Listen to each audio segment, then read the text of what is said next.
ಇಲ್ಲೇ ನನ್ನ ಮುಂದೆ ಇರತಕ್ಕಂಥ ಎಲ್ಲ ಸಹೋದರರಿಗೆ ಶುಭೋದಯವನ್ನು ಹೇಳುತ್ತಾ ಈ 79ನೇ ಸ್ವಾತಂತ್ರ್ಯದ ಅಂಗವಾಗಿ ಒಂದೆರಡು ಮಾತುಗಳನ್ನು ಮಾತಾಡಲಿಕ್ಕೆ ನಾನು ಹೆಮ್ಮೆ ಪಡುತ್ತೇನೆ.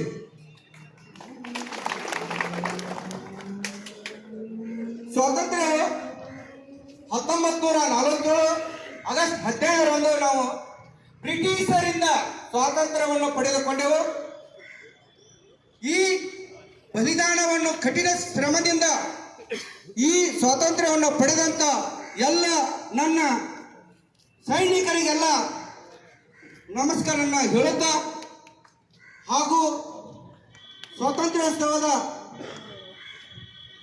ಎಲ್ಲ ಸಹೋದರಿಗೆ ಇದು ಒಂದು ಭಾರತದ ಹೆಮ್ಮೆಯ ಹಬ್ಬ. ಇದು ಇವತ್ತಿನ ದಿವಸ ನಾವು ಆಚರಿಸಬೇಕಾದ್ರೆ ಇದು ನಮ್ಮ ಭಾರತದ ಒಂದು ಹೆಮ್ಮೆಯ ಹಬ್ಬ ಅಂತ ತಿಳ್ಕೊಂಡು ನಾವೆಲ್ಲರೂ ಒಂದಾಗಿ ಪ್ರತಿ ವರ್ಷ ನಾವೆಲ್ಲರೂ ಕೂಡಿ ಈ ಹಬ್ಬವನ್ನು ಆಚರಿಸಲಿಕ್ಕೆ ಎಲ್ಲರಿಗೆ ಸಂತೋಷವನ್ನು ಹೇಳುತ್ತಾ ಈ ನನ್ನ ಒಂದು ಭಾಷಣವನ್ನು ಮುಗಿಸುತ್ತೇನೆ.